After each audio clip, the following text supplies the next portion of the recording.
Bueno, buenos días a todos. Muchas gracias por estar en este panel. ¿Y con qué tema? América sustentable. Y acá, en América y en este panel, están representados los 3 países que mayor proporción de siembra directa tienen en sus sistemas agrícolas, es decir, Estados Unidos, con Dwayne Beck, Brasil, con Alfonso Seleuches, y Argentina, a través de Jorge Romagnoli.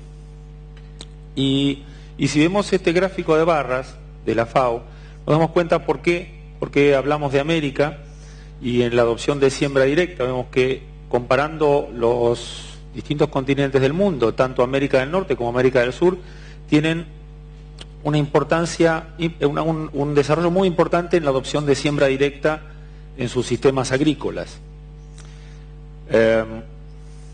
Pero no nos olvidemos que en el mundo solo el 8% de la superficie cultivable se hace bajo el sistema de siembra directa. Y en la mayoría de los lotes que la humanidad dedica a la agricultura, y debido a las labranzas, al monocultivo, a la falta de conocimientos, se desencadenan procesos erosivos que con el tiempo reducen la capacidad de generar alimentos de esos suelos, llevando a la mayoría de los agricultores a la encrucijada de presionar negativamente al ambiente con el objeto de seguir produciendo granos. Y sabemos que esa forma de producir no es sustentable, desencadenándose problemas o procesos de erosión hídrica y de erosión eólica, y esos procesos nos llevan suelo, y cada centímetro de suelo significan 50.000 años de génesis, de trabajo de la naturaleza para formar esos suelos. O sea que en términos de la humanidad no son recuperables, lo que perdemos no lo podemos recuperar. Y hace poco, leyendo un trabajo del Natural Resources Conservation Service del USDA, comparaba, hacía una semejanza de lo que era un trabajo en el suelo con una ciudad. Decía, elaborar el suelo equivale al pasaje de un terremoto, más un tsunami, más un huracán, más un tornado sobre una ciudad. Y terminaba la nota mostrando una foto diciendo, este suelo está, comparándolo con un hombre, está desnudo, hambriento, sediento y con fiebre. Es por eso que es imprescindible que la humanidad cambie la forma de producir alimentos, fibras y energía que predomina en la actualidad, en el 92% de la superficie del mundo productivo. Que pensemos en sistemas y no en técnicas aisladas. Que pensemos en la sustentabilidad. En ese sentido, América nos está mostrando un camino. Podemos conducir al mundo por ese sendero de sustentabilidad de procesos productivos, y tenemos aquí a 3 exponentes de esa visión que queremos transmitir como americanos al mundo. Y por último, no nos olvidemos que todo nuestro trabajo termina en las góndolas, termina en las manos de alguien, termina consumido por alguien. Y es por eso yo digo que la mujer de César no solo debe ser honesta, sino además parecerlo. Porque ¿cuánto trabajamos nosotros para que todo este trabajo importante que hacemos en nuestros campos sea conocido por quienes consumen nuestros alimentos? Y después terminamos en este tipo de imágenes que son muy comunes, y nos damos cuenta que nuestra visión no es tan buena como parece. Sin ir más lejos, fíjense el trabajo de este libro, Mal Comidos, impreso en Argentina el año pasado, y dice cómo la industria alimentaria argentina, es decir, nosotros, nos está matando. Por eso tenemos que comunicar a nuestras comunidades nuestra visión de sustentabilidad, explicar a los consumidores en forma clara y didáctica el porqué de las herramientas y los procesos con los que producimos sus alimentos, fibras y energías, para que no se sospeche de nuestro trabajo y que no se vuelvan contra nosotros, quienes deberían estar agradecidos por la forma en que producimos los alimentos y cuidamos los recursos. Hay que militar por la sustentabilidad. Hoy no basta con ser buenos productores, sino que también tenemos que ser buenos comunicadores. Como la mujer del César, no basta con ser sustentables, sino que también tenemos que parecerlo y demostrarlo y comunicarlo. Esta es mi presentación del panel. Ahora van a hablar los que realmente saben. Vamos a empezar de norte a sur. Empezamos con Dwayne Beck. Dwayne, Dwayne es profesor del Departamento de Ciencias de la Universidad del Estado de South Dakota, es gerente del campo experimental Dakota Lakes, es química del Northern State University, es PhD en agronomía de la Universidad de South Dakota, y sus trabajos de investigación ponen énfasis en el desarrollo del sistema de labranza cero, para zonas de regadío y de secano en el centro de South Dakota, lo que ha permitido a los productores de esa zona que adopten técnicas de manera rentable sin labranza. Trabaja en la identificación del papel que desempeña la rotación de cultivos, en la minimización de malezas, enfermedades y problemas de insectos y aumentar la rentabilidad potencial. ¿Wayne?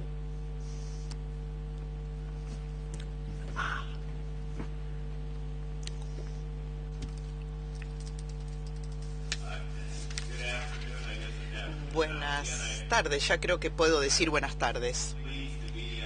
Me complace estar nuevamente este año en el Congreso de APRESID. Me pidieron esta mañana que hable un poco de lo que ha venido ocurriendo en Estados Unidos en términos de agricultura de conservación. Me gustaría contarles una historia más linda, pero no creo que podemos que podemos decir que cumplimos con los números que dicen que tenemos, porque hay muchas cosas que dicen que son labranza cera, pero aran un año, otro año no. Tenemos muchísimo monocultivo, así que teniendo en cuenta de lo que hablábamos ayer, ayer era un sistema totalmente distinto. Nosotros creo que nos manejamos de manera limitada en lo que realmente es agricultura de conservación.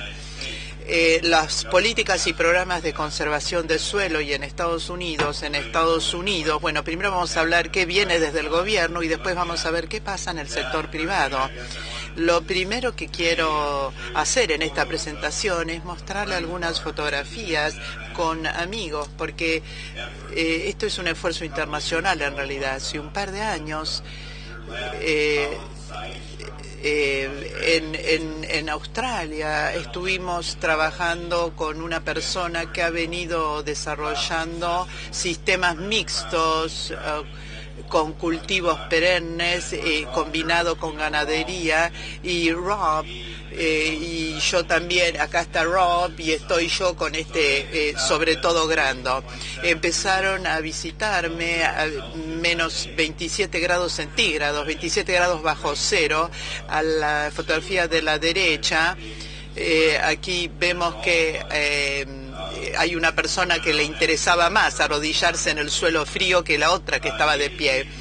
Los organismos involucrados en agricultura en Estados Unidos comenzaron con la ley de afincamiento rural en 1860 y eso dio un inicio a las universidades de land grant, que son universidades que reciben financiación del gobierno y reciben tierras y tienen que hacer investigación en agricultura, y hasta 1980 este sistema funcionó muy bien, pero a partir de ese año toda la estructura de financiación de fondos cambió, y en este momento la investigación aplicada que hizo famosa a estas instituciones no ocurre muy fluidamente. Ahora mayormente hacen donaciones y cosas de este tipo. El servicio de conservación de recursos naturales, que antes era de conservación de suelos del Ministerio de Agricultura de Estados Unidos, comenzó en respuesta a las tormentas de polvo de la década del 30 que ocurrían en la parte central y tapaban el sol en Washington DC, y recién ahí le empezaron a prestar atención. Pero la mayor parte del trabajo que hizo el NRCS en términos de conservación son estructuras como terrazas, represas, cortinas de vientos, hidrovías, etcétera. Y han puesto énfasis en prácticas como agricultura de conservación y siembra directa. Hablan de ellos, lo tienen en sus planes, pero durante muchos años en realidad no las promovieron mucho y no están dando fondos para que eso se implemente. La información técnica es excepcional realmente, y yo creo que es un modelo de lo que deberíamos hacer internacionalmente. Yo puedo agarrar mi celular en cualquier campo en Estados Unidos o incluso en el fondo de mi casa, y si yo tengo mis servicios de localización, yo puedo saber qué suelo tengo y cuáles son las propiedades de los recursos naturales. Y si uno puede decir que esto es una herramienta para que los productores, los empleados hagan un muy buen trabajo con lo que tenga que ver con el suelo, y esto se podría hacer y promover este tipo de información que llega a los iPads y a los teléfonos celulares. Otros organismos federales involucrados en Estados Unidos es la EPA, la Agencia de Protección Ambiental, que controla el uso de pesticidas y qué hacemos con los pesticidas.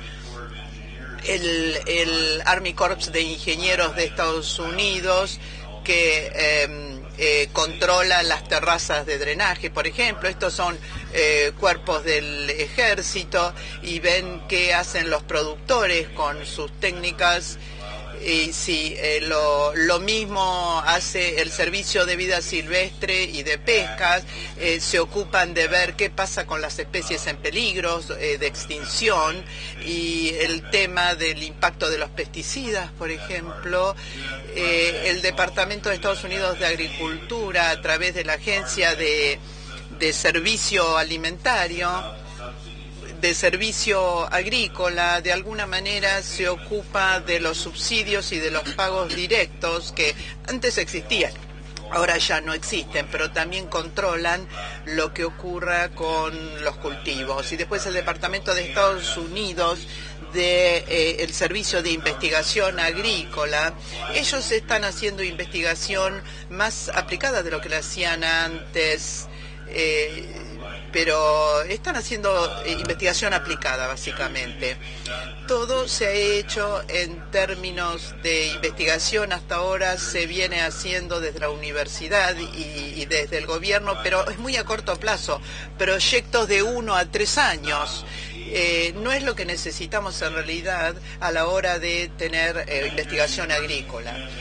Estas universidades con tierras concedidas se dedican también a la investigación de corto plazo, y se han expandido a través del gobierno federal o de entidades privadas. Los departamentos de Estado de Agricultura, Vida Silvestre, Medio Ambiente, se mueven en un marco regulatorio, en realidad no hacen investigación. Luego tenemos los privados, el sector privado, que están dando pasos más importantes en este sentido. La Fundación H.G. Buffett, que es un actor muy importante en la investigación de lo que a nosotros nos concierne. Conservación de la naturaleza, Ducks Unlimited. Esto también se ocupa, por ejemplo, de la preservación de los patos, de los nidos de los patos, etcétera, etcétera. También grupos de commodities y organizaciones agrícolas no hacen mucho en términos de la conservación. En realidad dicen que sí, pero no lo hacen. En realidad no se meten demasiado, ni siquiera en apoyo a largo plazo. Hacen investigación a lo mejor, pero muy a corto plazo.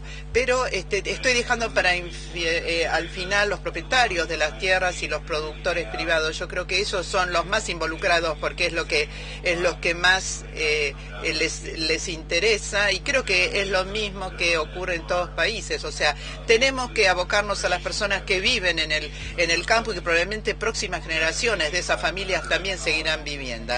Ayer, hablando de colonias, hablábamos de muchas colonias de productores que provienen de Alemania, pero que viven en viviendas comunitarias, crían ganado y producen cultivos.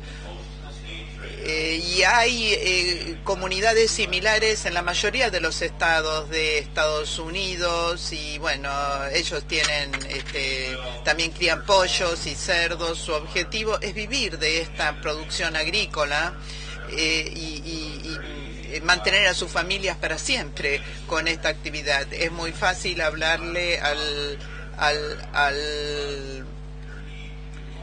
hablar justamente con estos productores por la necesidad de hacer conservación a largo plazo. Uno de los problemas que tenemos a nivel mundial es que no hay un mensaje coherente y claro de lo que quiere decir la conservación. Nosotros decimos que hacemos siembra directa, pero yo creo que hacemos siembra directa, pero hacemos soja continua y estamos degradando el suelo, por lo tanto no estamos siendo conservacionistas. ¿Qué prácticas debemos implementar? Y como dije ayer, tenemos que concentrarnos en los resultados y no en los insumos, en el producto y no en el insumo.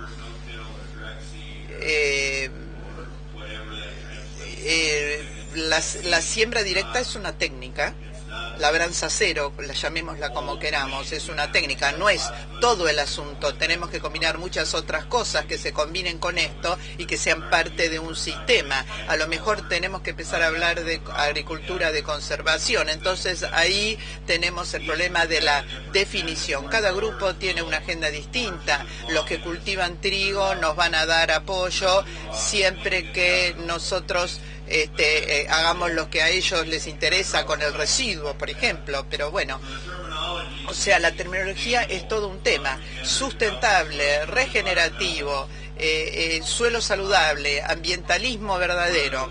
¿Qué significa todo esto? Es un poquito como, bueno, nosotros hablamos ahora en Estados Unidos, la palabra de moda es un suelo sano, un suelo saludable. ¿Qué quiere decir? Es un poco vago el concepto y nadie pueda definirlo. Es como decir un hombre buen mozo o una mujer bonita. ¿Cómo lo definimos? Bueno, nos tenemos que sentar y ver, a ver, nosotros sabemos, ay, qué linda que es esa chica, que es una mujer linda o un hombre buen mozo. En Argentina ustedes pueden estar contentos porque hay muchas chicas bonitas, pero ¿qué quiere decir? Pero esto lleva a la creación de reglas basadas en insumos en lugar de resultados o productos. Por ejemplo, el Centro de Conservación de los Recursos Humanos, naturales, tiene un programa de cultivos de cobertura que requiere mezclas muy complejas, o sea, que hay que estar viendo qué especies mezclamos porque la reglamentación sobre malezas el año que viene puede cambiar. Los programas múltiples muchas veces entran en conflicto con respecto a qué hay que fomentar y qué no. Cultivar un cultivo de cobertura puede hacer que un productor no sea elegible para recibir el seguro de cultivo o el subsidio. Muchos de los programas agrícolas y programas fiscales tienen consecuencias que a veces detienen la conservación o la actitud conservacionista. Porque en una de esas reciben un incentivo fiscal cuando aran la tierra y no cuando hacen prácticas conservacionistas.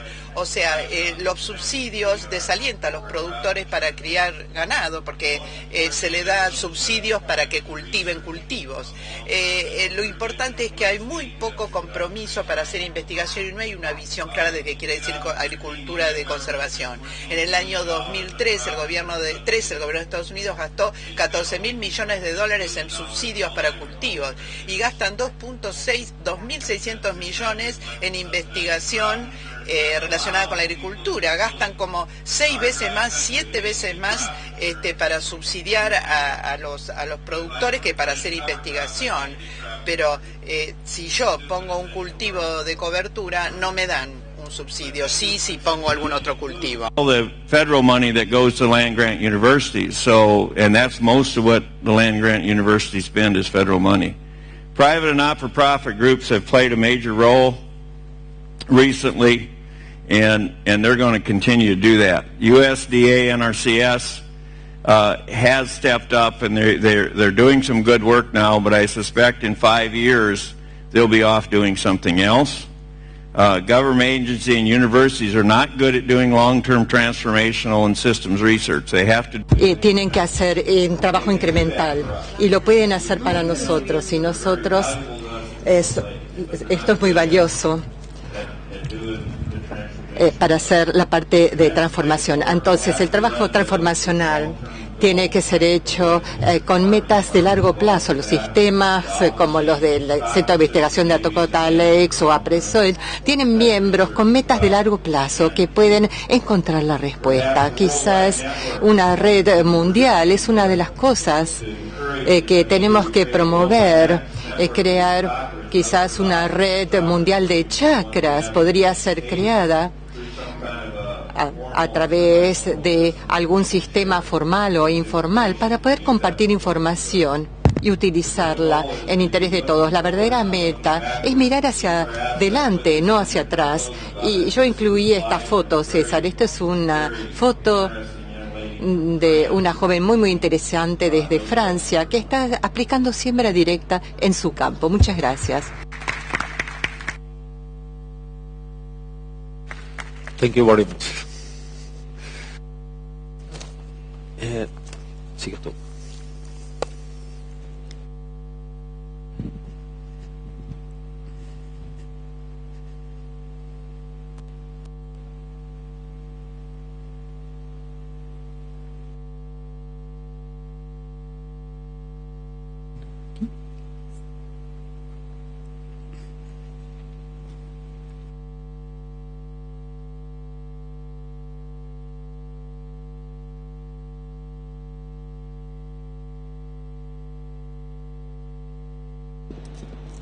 Hola, ahora sí. Alfonso Adriano Sleuches. Ingeniería agronómica de la Fundación Facultad de Agronomía Luis Miguel Migrantes. Es Master of Digital Education en la Fundación Getúlio Vargas de São Paulo. Actualmente es presidente de la Federación Brasileña de Ciencia Directa e Integración, director de la Asociación del Sudeste Paulista de Regantes y Siembra sobre Rastrojos, el coordinador del Grupo Nacional de Difusión a Regantes y el sector Regante de la zona del Sudeste Paulista.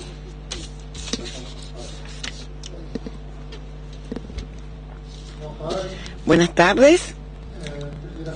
En primer lugar, me gustaría agradecer la invitación de APRESID y el contacto que tuvimos para preparar el evento y felicitar la estructura del evento. En Brasil no tenemos un evento con tantas personas, con tanta participación. Eso es muy importante hoy. Empezando con la pregunta, ¿cómo podemos construir nuestro futuro? A partir de una base científica, la intención hoy, en caso de mi ponencia, es sensibilizar en relación a la importancia de la sustentabilidad. Voy a traer algo que ustedes ya escucharon o ya están sensibilizados en este tema. A partir del momento en que logramos sensibilizar a la gente, eso se vuelve un factor de decisión en su vida y podemos a través de una masa crítica construir nuestro futuro. Entonces, dos puntos importantes para buscar la supervivencia de la especie humana: la naturaleza y el hombre, intrínsecamente muy unidos, y cómo nosotros agricultores podemos asegurar la producción para estas y las futuras generaciones. Esta debe ser nuestra misión como productores. Trabajar en el ítem naturaleza, yo pongo 3 puntos: agua, suelo y tecnología. Tenemos algunos datos que se refieren a efectos de la ocurrencia del Niño hasta 1800, que ocurría cada 7 años, después pasó de 1900 a 1950, se redujo a cada 4 años, y de 1950 hacia 2000 en 2 años. El periodo de 2000 a 2010 prácticamente todos los años, con mayor o menor intensidad, pero todos los años. Observamos realmente un cambio climático muy importante, que viene de hace siglos ya. El agua, desde 1900, más de 11 millones de personas murieron como resultado de la sequía y 2 millones de personas están siendo afectadas. Se estima que la sequía son la catástrofe natural más cara del mundo y que representa un gasto entre 6 a 8 mil millones de dólares por año y que afectan más personas que cualquier otro tipo de desastre natural. Captamos de los ríos un tercio del agua y la agricultura es la mayor usuaria. Un punto muy importante y relevante acá que debemos clasificar como usuarios y no como consumidores es que hace millones de años el agua de nuestro continente es la misma. El cuidado de cómo devolvemos y cómo la tratamos, cómo devolvemos este trato para la naturaleza. Existe una previsión de que hasta el año 2050 será necesario 55% más de agua. Existen muchas regiones con estrés de agua. Este será uno de los principales retos de la humanidad en el futuro.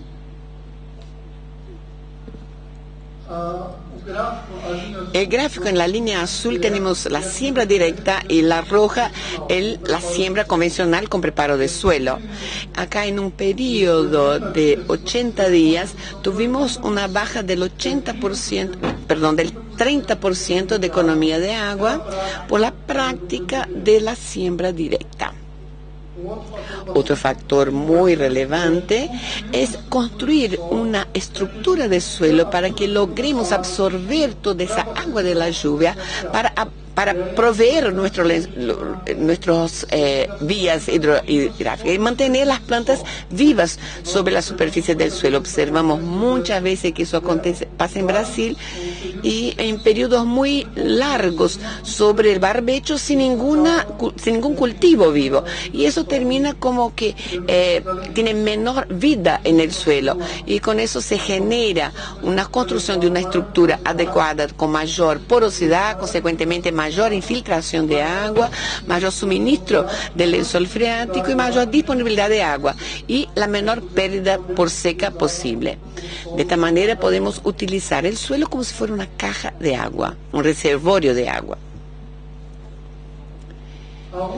En la última década, los cientistas descubrieron que el suelo del planeta es uno de los 4 mayores reservatorios de biodiversidad. Contiene casi un tercio de todos los organismos vivos. Y nosotros podemos construir esta estructura. Es un importante mensaje que a través de la rotación de cultivos podemos lograr eso. Acá una foto interesante de rastrojo, también que está presente acá en el evento. Comparamos un suelo protegido y otro sin protección y tenemos prácticamente un 50% en reducción de la temperatura, o sea, la baja en la temperatura, y eso es muy importante para tener vida en el suelo. Caso contrario, estaríamos destruyendo la vida en el suelo y eso nos va a asegurar la producción para las próximas generaciones. Existen algunos casos en Brasil en que el sistema de riego y cultivo muy intensivo y monocultura que terminaron dejando inviables algunos cultivos en cuestiones de 5 años. Como yo dije anteriormente, la cobertura de suelo permanente es muy importante para que logremos montar una buena estructura de suelo. También es importante la rotación de los cultivos. En este sentido, los países que tienen un clima subtropical tienen mejores condiciones de una diversidad mayor, más importante, y los países con climas más templados tienen condiciones con dificultades, con mayor dificultad para tener mayor número de plantas en esa rotación de cultivos. Pero por otro lado, los suelos de las regiones más tropicales, de climas más calientes, la pérdida de biodiversidad está en alrededor del 65%. Justamente por las altas temperaturas. Consecuentemente, queremos construir una materia orgánica. En la foto de la derecha vemos un suelo con 3 años de sistema de siembra directa, con cobertura de rotación y una materia orgánica más alta. El mismo suelo en la izquierda, tratado de forma convencional, no tuvo el aumento de materia orgánica, el acréscimo de materia orgánica. Otro factor muy importante en las dos imágenes de arriba es el suelo con menor compactación y la de abajo tiene mayor compacto, y eso limita mucho el crecimiento de las plantas y también por la filtración del agua. Debemos adecuar nuestras prácticas para que se pueda lograr una mayor infiltración del suelo y consecuentemente mayor vida en el suelo. Debemos evitar la compactación. En relación a la tecnología, hay un fuerte cambio hacia las tecnologías verdes en la agricultura mundial y que es vital para superar la crisis alimentaria endémica e incrementar el apoyo para poder proveer a la población del planeta. Y la seguridad alimentaria necesita ser obtenida a través de la tecnología verde para reducir también reducir toda la aplicación de fertilizantes y hacer más eficiente la utilización de la energía, del agua y de los recursos naturales que son aplicados en la labranza. Una de ellas es el control biológico. La biotecnología, me gustaría considerar esta cuestión de biotecnología, el tema de la venta de facilidades. No podemos utilizar la biotecnología como una receta de torta, que cada tanto hacemos unas aplicaciones distintas de fungicida. No, debemos trabajar con tecnología a nuestro favor, mirando bien la labranza y cómo se va comportando en relación a la resistencia de los aplicativos. Y la agricultura de precisión que hoy está presente en nuestro día a día son temas a considerar. Otro factor muy importante es la cuestión de la cogeneración de energía, donde podemos aprovechar la energía. Prácticamente existe una estimativa de pérdida del 65% de la energía que es aplicada directamente desde el combustible para generación de la energía. Debemos aprovechar el motor que ya está caliente, por ejemplo, para generar energía de vapor y utilizar para los otros procesos productivos. Eso es más fácil adentro de una industria o adentro del área urbana. Es más fácil de lograrlo. Y también la agroenergía, autogeneración a través de biomasa, que hoy el costo de distribución de energía es muy alto. Ya existen sistemas viables para que el productor produzca su propia energía.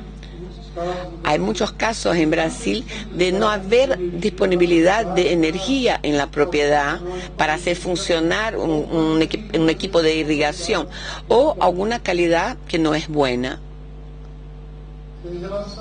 En relación al hombre, lo que vimos a partir del capital social, el interés de la persona, principalmente del área urbana, por la agricultura y también las cuestiones políticas.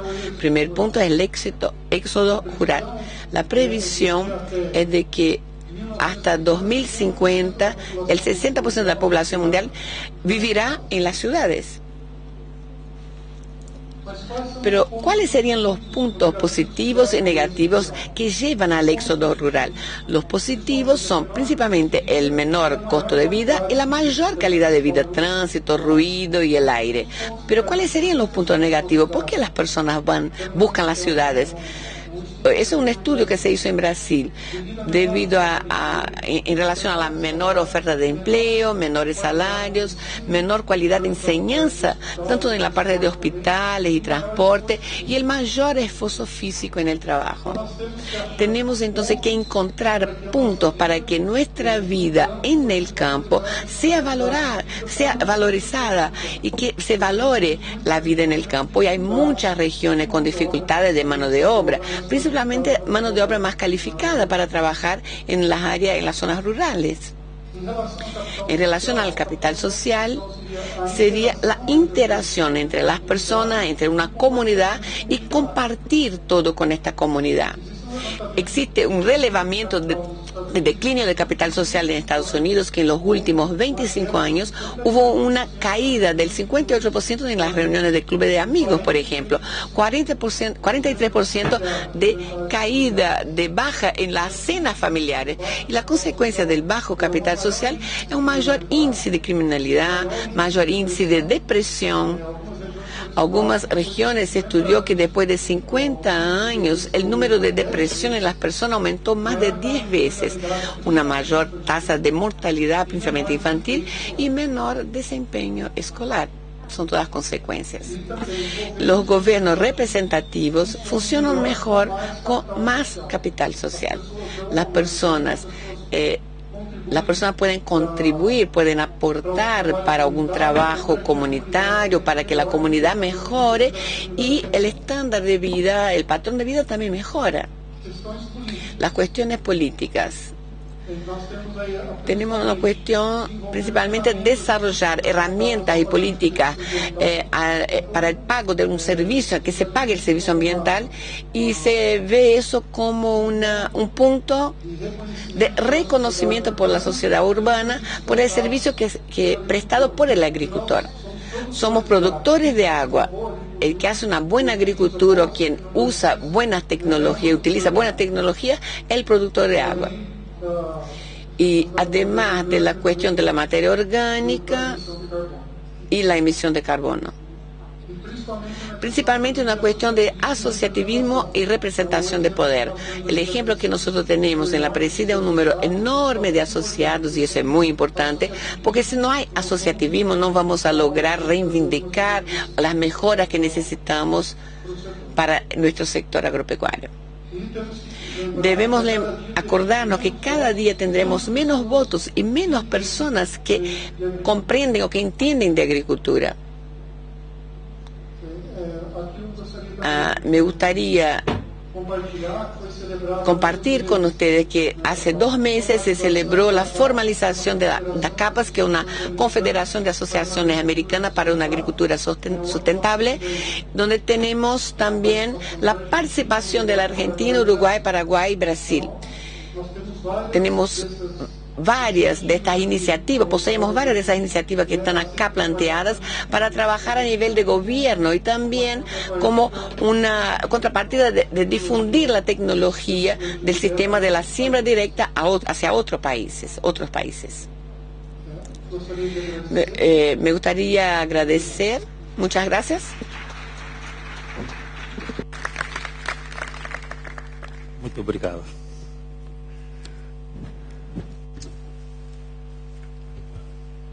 Por último, Jorge Romagnoli es ingeniero agrónomo, egresado de la Universidad Nacional en el Nordeste en 1978, productor agropecuario, posee experiencia en desarrollos productivos en siembra directa desde 1979, es socio fundador de APRESID, disertante en eventos de siembra directa en Uruguay, Brasil, Bolivia, Paraguay, Chile, Perú, México, España, Italia y Australia, es asesor de empresas agropecuarias.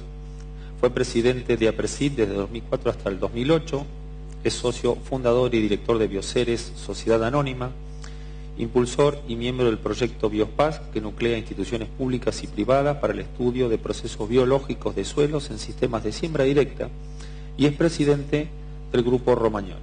Jorge, adelante. Gracias, Miguel. Bueno, quiero también agradecer la posibilidad de participar junto a Alfonso y a Doyen. Es un honor para mí estar en este panel. Tratando de resumir rápidamente un poco todo lo que se viene viendo en este congreso, podemos decir de que los retos de hoy de la agricultura global tienen que ver con una población creciente que, como todos sabemos, va a llegar probablemente en 20 o 30 años más a su punto máximo, y a ello hay que dar respuesta. También una creciente dependencia de los combustibles fósiles, y que eso trae sus consecuencias básicamente en todos los efectos invernaderos. También debemos decir de que necesitamos, y la sociedad en su conjunto demanda, una protección a la salud y al ambiente, y en eso estamos totalmente de acuerdo. Y los cambios climáticos que se avecinan y que se pronostican tal vez sean de mayor impacto hacia adelante. También tenemos que mencionar, digamos, en los últimos 50 años, qué ha pasado con la presión por la demanda del hombre hacia el ambiente, ¿no es cierto? Esto ha sido en un costo significativo, denominado como huella ecológica en el planeta.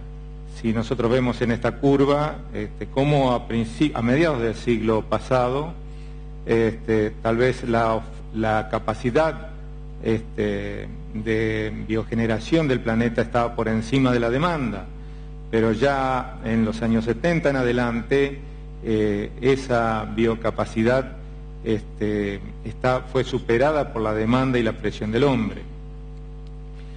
¿Cómo esa demanda y esa presión, cómo se puede ver, ¿no es cierto? Vemos aquí en la parte inferior de este gráfico, que está disgregado por ítems, por rubro, claramente que la consecuencia del uso de los combustibles fósiles ha tenido el mayor impacto en esa huella ecológica. También lo tiene la agricultura, pero tal vez no ha sido significativo en su crecimiento como lo ha sido el uso en los combustibles fósiles. Obviamente también tiene que ver el pastoreo, el uso de la pesca, el crecimiento de las infraestructuras, etcétera. Ahora bien, ¿cómo se ubica la Argentina en esa demanda de recursos del planeta? Bueno, casi en el promedio, levemente por debajo. Y si comparamos con otros países en donde están altamente demandantes, por ejemplo en el caso de los países de Europa o de Estados Unidos, no es el caso de Dwyan, que ha bregado muchísimo porque esto no suceda y de hecho toda su investigación trabaja en ese sentido. Pero a través básicamente del uso de los combustibles fósiles, la demanda y la presión sobre el planeta es importante. Ahora bien, ¿cuál es la biocapacidad relativa de los diferentes países en esta oferta que puede hacer al creciente consumo, la creciente presión que la humanidad tiene sobre estos recursos? Bueno, si nosotros vemos aquí, digamos, hay un grupo de países relativamente pequeño en comparación al número total de países en el mundo que pueden estar ofreciendo por encima de la capacidad de demandar lo que pueden ofrecer. Y en ellos, digamos, tenemos que Argentina está, por supuesto, pero los países que principalmente tienen que ver son Europa del Este, Asia Central en algunos casos, como es el caso de Rusia, y también Brasil, en Latinoamérica, Australia, son las regiones del mundo que seguramente por disponer de esa biocapacidad aún remanente en proporción a lo que consumen, pueden estar dando respuesta a esta demanda creciente a nivel mundial. Y aquí vemos, digamos, en un gráfico, la línea de punto, cuando supera la columna, simplemente nos está demostrando que la demanda supera la oferta. Es el caso de América del Norte, lo que es Europa no del Este, digamos que tiene un saldo positivo y está allí nominado con más 2.36. Evidentemente tiene una capacidad remanente. Lo mismo es el caso de América Latina. El caso de África, que es otra región también en ese sentido, vemos que en los últimos años la demanda está creciendo y prácticamente está nivelándose esta posibilidad. Y el mayor déficit sucede, obviamente, como ustedes ven, es en Medio Oriente y en Asia-Pacífico, en donde se concentra la mayor población mundial. A esa demanda creciente como todos sabemos, es donde hay que dar respuesta. ¿Cómo se compone la fórmula en la cual la oferta y la demanda juegan? Bueno, es sencillamente el área por la biodiversidad, en donde el aumento de las áreas frágiles en el mundo, están limitando esa posibilidad de crecimiento. El conocimiento a través de la bioproductividad es lo que genera la gran esperanza para dar respuesta a esta demanda creciente. La población, como sabemos, es creciente, y no solo la población es creciente, sino la demanda per cápita también lo es, a través de un consumo creciente y un ingreso per cápita cada vez mayor. Esto, obviamente, como respuesta también y como consecuencia a través de los desechos y de las consecuencias del consumo, es otro factor importante en esta presión al ecosistema. Ahora bien, ante este diagnóstico, ¿qué es lo que podemos ver como respuesta, como propuesta? Un rediseño tecnológico que puede estar dado a través de mantener un liderazgo tecnológico apuntando no solo a la optimización de la productividad y de la renta, sino también a la sustentabilidad ambiental y social a través de las buenas prácticas agrícolas.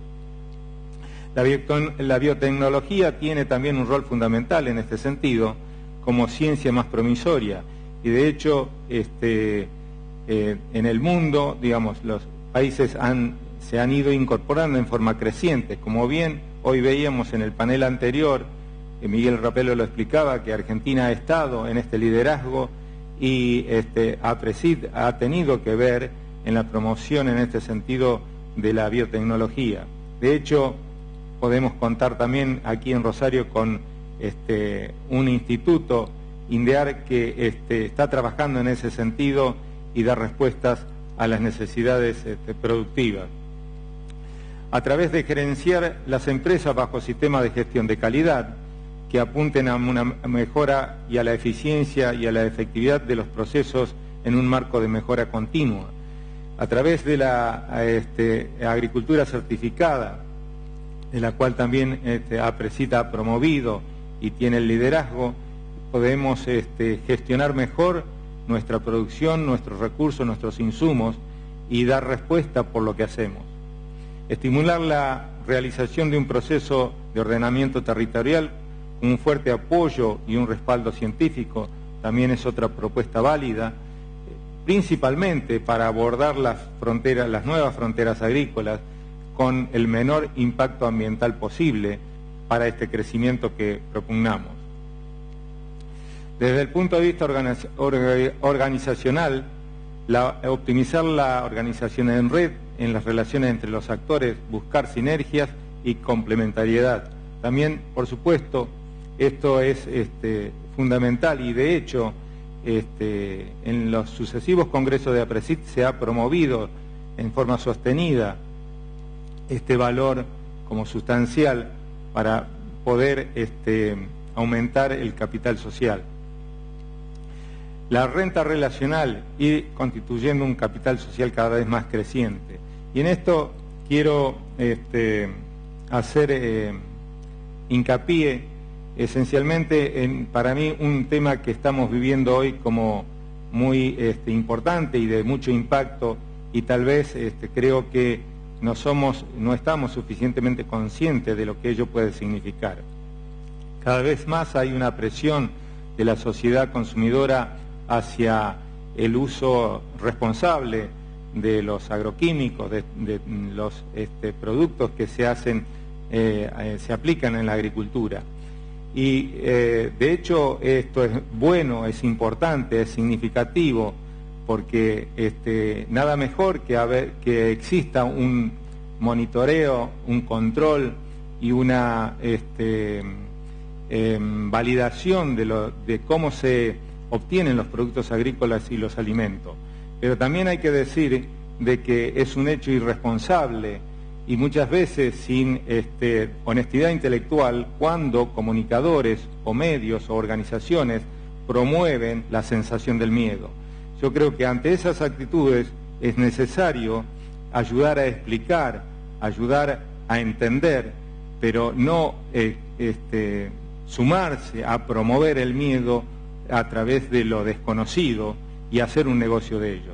En este sentido, creo que hay muchas organizaciones válidas que nos ayudan y otras en el caso que perjudican, pero no solo perjudican al productor, yo creo que podrían perjudicar a la sociedad en su conjunto, porque obviamente esto llevaría a un proceso cada vez de más dificultosa producción, con lo cual encarecerían los alimentos e incluso podrían en determinadas circunstancias ubicar al sector agrícola en condiciones de dilemas en donde la obtención de los bienes y servicios que el hombre necesita serían mucho más dificultosas.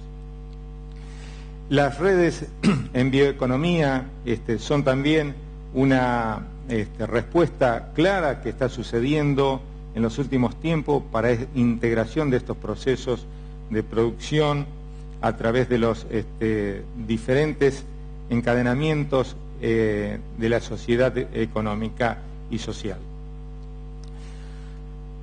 El rediseño institucional a través de los acuerdos y consenso. Hoy hay a través del Cubadis un panel significativo y participativo en los diferentes estamentos sociales y creo que esto APRESID también y claramente a través de nuestra presidenta ha quedado claro en el discurso y en el evento de apertura cómo la institución está promoviendo este tipo de participación porque es lo que nos va a llevar a entendernos más claramente y poder dar respuesta a todos los retos que la sociedad tiene. Esto es necesario para generar un marco de reglas de juegos claras y previsibles que permitan lograr ventajas competitivas a nivel global.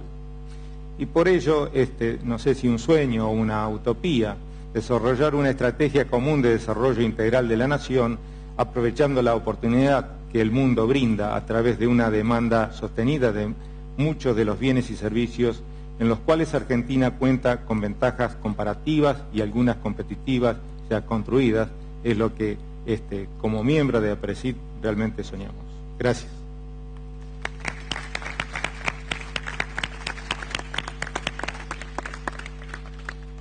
Bien, gracias Jorge. Si hay preguntas, mientras empiezan a aparecer las preguntas, yo le quería preguntar a los tres, en cada uno de sus países, concretamente qué es lo que habría que hacer, qué es lo que tendríamos que esperar para que nuestras producciones sean realmente sustentables. Si quiere empezamos por Dwight.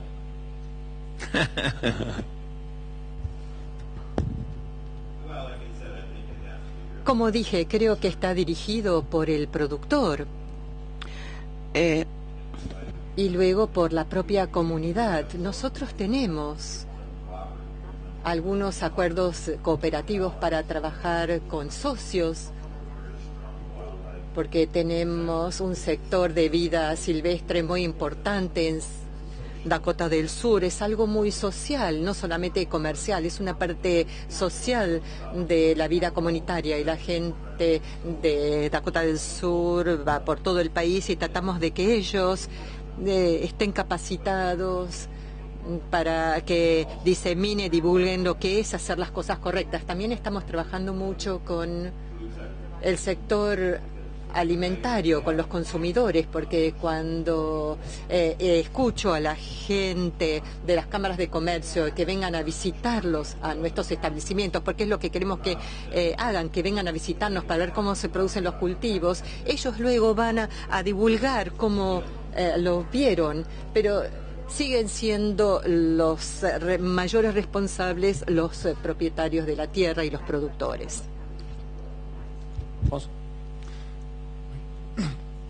Então, hoje o sistema de plantio direto nós temos no Brasil aí na faixa de 32 milhões. Hoy tenemos 32.000 hectáreas, que representa 52% del área cultivable de Brasil. Y el trabajo que la Federación hace es promover una mejora en la calidad de la siembra directa a través de indicadores, y no es una certificación, pero es un proceso para certificación, y creo que APRESID dio un paso más lejos, y es muy importante ese trabajo de certificación para buscar para que las personas se concienticen de dónde estoy y dónde pretendo llegar. Uno de los trabajos que la Federación hace y desarrolla, pero que en Brasil la cuestión de la investigación es muy incipiente, es muy débil todavía. Entonces hay que mejorar bastante. Y otra es la cuestión de la comunicación, de lo que el sector está haciendo y lo que la sociedad escucha. Debemos crear una masa crítica, y existe una estadística de que si coloca una masa crítica trabajando, logras una revolución, porque una persona con el 10% se transforma en 40% y logras revolucionar. Pero eso es un trabajo todavía muy demorado, lento, y que no debe dejar de hacerse.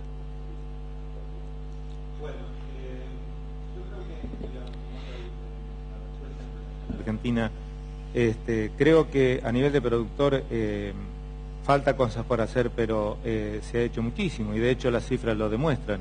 En torno del 90% de la superficie está en siembra directa. Como bien hoy decía Duayan, no hacer siembra directa no significa que todo esté haciéndose perfectamente y correctamente, coincidimos absolutamente. Pero lo cierto es que en gran medida todo lo que más se puede hacer tiene que ver con cosas que están más allá de las tranqueras del productor. Tienen que ver con el Estado a través de la intervención en las redes de transporte, de caminos, en todo lo que el sistema impositivo, en todo lo que haga posible que sean negocios todas aquellas actividades y cultivos que están directamente relacionadas a la mejora y a la calidad de la sustentabilidad. Y eso, digamos, no va a ser viable en la medida que no haya negocios tranqueras adentro para hacerlo, porque es imposible pedirle a un productor que se funda en pro de ser conservacionista. Entonces, necesariamente tiene que haber un contexto a nivel de Estado para que esta sustentabilidad sea creciente. Y eso es responsabilidad de la sociedad en su conjunto, de los dirigentes en su conjunto, y de toda la clase política, de entender y poder promover. Y, por supuesto, de los productores, de las organizaciones, tratar y por todos los medios de integrar y hacer entender del impacto y la importancia. Y la comunidad en su conjunto, la sociedad consumidora en su conjunto, entender que está en la actividad agropecuaria la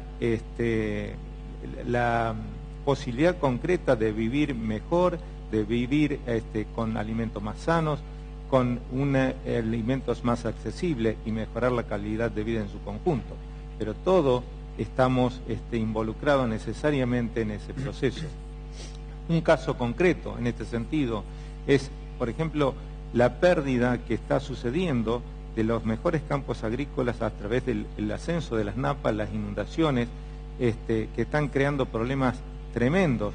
Y eso escapa a las posibilidades de manejo del productor tranqueras adentro, incluso de los mismos municipios. Son problemas en el orden de estados provinciales y estados nacionales.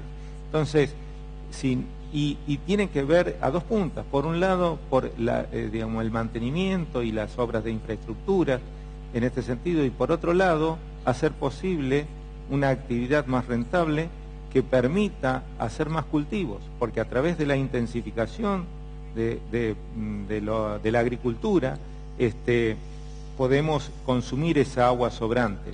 En el panel del primer día recuerdo claramente cómo un estudio concreto de la situación argentina decía de que cada 5 años se están haciendo 3 años de monocultivo de soja, un año solo de doble cultivo y un año de cultivo de granos de verano, de gramíneas de verano, como es el maíz. Entonces, si nosotros sacamos el promedio de consumo de agua de esos cultivos, la media está por debajo del 50% de la oferta ambiental. Seguramente no consume más del 40% de la oferta ambiental. El 60% del agua ofrecida a través de la lluvia necesariamente va a inundar los campos. Y el problema no es la falta de piso, no es solamente la escorrentía, la erosión, las chacras, los lotes enlagunados. Es la salinización, que va a ser un proceso muy difícil de revertir en el largo plazo. Y si no tomamos conciencia de estas consecuencias, evidentemente vamos a tener serios problemas a futuro como sociedad, no solo como productores. Muchas gracias, Jorge, todo un tema. Había una pregunta para Dwayne, pero ha desaparecido. Esta para ti, Alfonso. ¿Cuál es su visión acerca de los avances en biología de suelos a nivel de los productores en Brasil con respecto a lo que se invierte en temas químicos?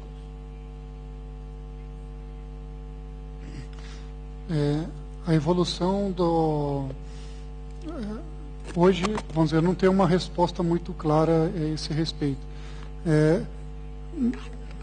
Mas o que vem se buscando, né? O que estamos buscando es juzgando la cuestión de la rotación de los cultivos y la presencia permanente en el suelo. Todavía existe un paradigma de que el suelo debe tener una presencia de rastrojo, pero no solamente de rastrojo, también de siembra. Así que eso no se está adoptando mucho, los productores no lo están adoptando. La mejoría de la calidad biológica del suelo aún es muy incipiente, muy pequeña en relación a lo que nos gustaría que fuera. Existe una precultura de que el agricultor ya sabe cómo hacer la siembra directa y no procura nuevos aprendizajes. Hay un quiebre y la federación, o sea, todos los institutos tienen que mejorar para que haya mejor comunicación de esas nuevas tecnologías. Yo no sé si logré contestar bien, pero sigo a disposición de ustedes.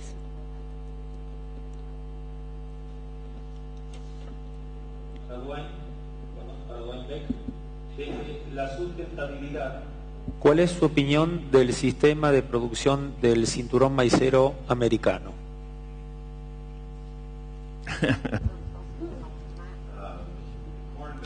El cinturón de maíz es maíz continuo o maíz soja como monocultivo. Ya no es aceptable. Una vez más está dirigido por mucha energía y por mucha gente que tiene interés en mantener ese sistema porque están procesando el maíz, pero